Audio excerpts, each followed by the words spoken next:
Bueno, lo que en primer lugar es recoger una reivindicación de miles de trabajadores de las cuales pues muchas veces ellos debían que haber sumado sus recursos que habían sido retenidos en su oportunidad por varios años, ¿no? Que aquel trabajador que tenía 19 años, 11 meses, no podía gozar de una pensión a pesar de que pueda tener los 65 años de edad, ¿no? Yo creo que es una reivindicación que va a encontrar en algunos de ellos ahora, y algunos ya fallecidos tal vez, de que pueda pues tomar esos recursos, pero es una ley aprobada en primera instancia que verá pues el poder ejecutivo de promulgarla o no, y será pues el Congreso que tome la decisión al final. Lo que sí preocupa y es que, y debe preocupar a todos los peruanos, es que el gobierno ahora se encuentre en una situación de decir que no hay recursos, que no hay dinero, pero sin embargo para dar reactiva y a muchas empresas que no lo necesitaban, sí manda los millones de soles, donde sí pues ahí sí no hay escatimación, ¿no? Donde la suspensión perfecta en algunos casos les ha negado a empresas que evidentemente tenían trabajadores que podían sostener sus familias y que ahora se encuentran en la calle, ¿no? Entonces, en tanta corrupción que se ha botado tanto dinero en esta pandemia, donde pues se despilfarraba el dinero a diestra y siniestra, ¿no? Entonces uno puede encontrar incoherencias por parte del gobierno, donde evidentemente pues muestra insensibilidad por parte de este gobierno que preside el señor Vizcarra, de no atender las necesidades de un sector importante de la nación que genera riqueza como es el trabajador, ¿no? O sea, usted prácticamente está en contra de lo que dice María Antonieta Alba.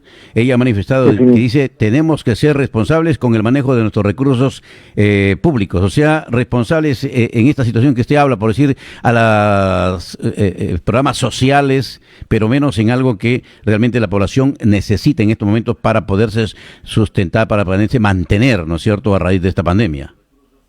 Que responsables es ella que genera situaciones de esta naturaleza, ¿no? Que expectativas y la responsabilidad de ella dónde está. Si bien es cierto, ella tiene el manejo de la economía, pues está en una economía donde tenga que ver que no solamente importa el capital, donde evidentemente, si usted puede pensar cuánto han ganado esas empresas que ahora han recibido activas, y sin embargo no pueden soportar en una oportunidad una situación de esta naturaleza y poner el hombro para sacar adelante al país, pero sí afectar a los trabajadores que son la fuerza vital para generar la rentabilidad de las empresas, ¿no? O sea, ¿cuál es la situación coherente de esta señorita? Definitivamente que no hay una coherencia que amerite, pues, que tenga razón, ¿no? Porque sí, es responsable ella de que tanta gente no pueda tener una remuneración, no por lo que digo de la pandemia, sino que no haber tomado las medidas adecuadas desde el comienzo. Si usted se puede analizar, el problema de esta pandemia se dio desde el año pasado a fines de diciembre, y sin embargo el gobierno a través del Poder Ejecutivo, ¿acaso no tiene embajadores en China, no tiene embajadores en todo el mundo para saber lo que pasaba en todo el mundo? Definitivamente, y recién toman una decisión cuando aparece el primer caso en el mes de marzo y a pocos días nomás toman las medidas. ¿Qué hicieron en el mes de enero? ¿Qué hicieron en el mes de febrero? Y recién comenzaron a ver mascarillas, comenzaron a ver alcohol, comenzaron a ver papel higiénico. No, pues, o sea, hay una responsabilidad del gobierno que no quiere asumirla. Sí, pues, ¿acaso no es responsable de haber sancionado a un capitán Cueva cuando le dio una cachetada a un malcriado, a un insolente? Mira ahora lo que está pasando la semana pasada, lo que ha pasado en los amigos. ¿Por qué? Porque la autoridad pone medidas y sin embargo la gente no lo respeta. ¿Por qué? Porque ellos mismos no hacen respetar a quienes tienen autoridad, como en este caso la policía y el ejército. Entonces, eso amerita ¿qué?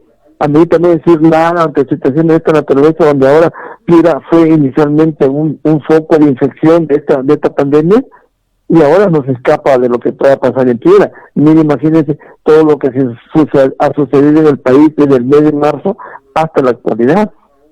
Hay responsabilidad de tal manera, y ahora no se puede haber una solución en el corto, ni en el mediano, ni en el largo plazo. Indudablemente que hay que convivir con esta pandemia, pero definitivamente pues el gobierno tiene tiene toda la responsabilidad de velar por el pueblo peruano, no velar por un sector empresarial al cual defiende, no, hay que velar por todo el pueblo peruano. Hay gente que no tiene ni para comer, hay gente que ha perdido el trabajo, hay gente que está jubilada y ni siquiera le alcanza para sobrevivir la pensión que tiene. Pero son todas esas situaciones que se dan en el país y que el gobierno tiene que mirar de todo el ángulo, de todo el aspecto, porque ¿cómo actuó el sector trabajo desde el comienzo de la pandemia? Fue muy responsable porque una ministra se escondía y nunca daba la cara. ¿O no se acuerda usted cómo la ministra de Trabajo nunca se le veía la cara para poder dar solución a lo que se estaba dando desde el comienzo del 16 de marzo?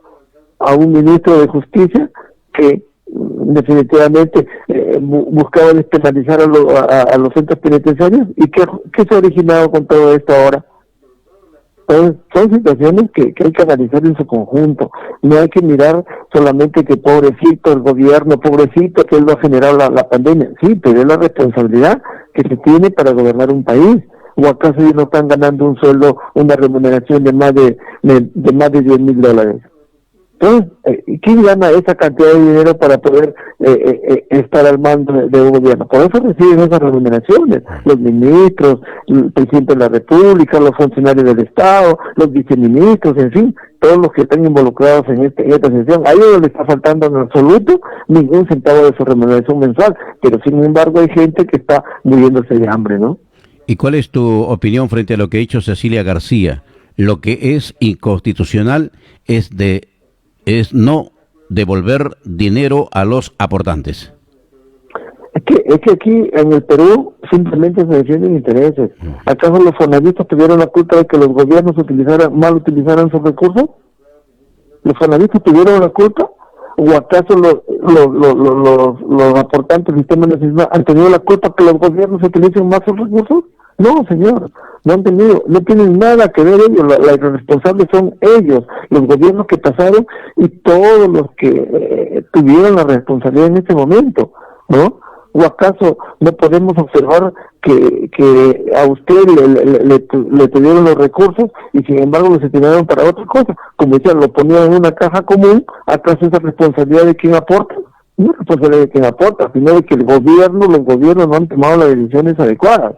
Mire, se dice que no hay recursos, y sin embargo, cuando se crearon las FP, hicieron los bonos de reconocimiento, y como ahí la ONP trabajaba rapidito y daba los bonos de reconocimiento, y ahora sí, no hay una individualización de los recursos, hay problemas en el país, hay problemas económicos, un montón de argumentos. Sin embargo, cuando los bonos de reconocimiento, ahí mismo la ONP actuaba y daba los bonos de reconocimiento a Sebastián, a Lucho, a Pedro, a Juan, y se los pasaba a la FP, ¿o no es así? Entonces, esas situaciones no se analizan en el contexto, solamente se ven las cosas que van pasando, pero no se analiza en el contexto que eso se ha venido manejando, y cuando se trata de darle una oportunidad a esos empresarios abusivos, ahí sí corre, avanza y les entrega la información. Y cuando es el trabajador, sí, no hay información, no se tiene, hay problemas económicos, hay problemas por todos lados, ¿no? Entonces, esa situación, ¿a qué amerita? Amerita pues una responsabilidad por parte del gobierno, ¿no? Claro que sí. Y en este caso, ¿es conveniente de que todas estas personas que están precisamente en la ONP retiren todo su dinero, o que de repente, como usted siempre recomienda, dejar parte del dinero para que puedan vivir luego? ¿Cuál es la recomendación que sacaríamos en conclusión a esta ley? Yo no estoy de acuerdo a que la gente retire su dinero. ¿Por qué? Porque llega un momento en que el peruano común y corriente va a llegar a ser viejo, y ahí requiere recursos y no está experienciado a que un hijo o una hija lo mantenga, y eso amerita a que el Estado asuma esa responsabilidad de que esos recursos puedan ser utilizados para una pensión adecuada. Yo, por ejemplo, no estoy de acuerdo que algún pensionista o alguno que esté por asumir una pensión retire su dinero, sino que asuma esa responsabilidad para que pueda tener una pensión decorosa, aunque no decorosa, pero cuando menos pueda subsistir en algo y tener una remuneración adecuada. Ahora, lo que sí puede darse, es que donde ya no el gobierno o no se pueda otorgar una pensión a quienes tuvieron menos de 20 años, definitivamente tienen que retirar su dinero, porque no habría una posibilidad de que ellos puedan tener una pensión, sino perder ese fondo que tienen acumulado. Entonces, para mí, si no, imagínese usted, si no hay una pensión en la vejez, entonces no hubiese aparecido pensión 65. No hubiese aparecido pensión 65 porque hay gente que está abandonada, ¿sí? ¿Y cuánto reciben pensión 65? 150 soles, 200 soles mensuales. ¿Usted puede vivir con 200 soles y un ciudadano común puede vivir con 200 soles? No.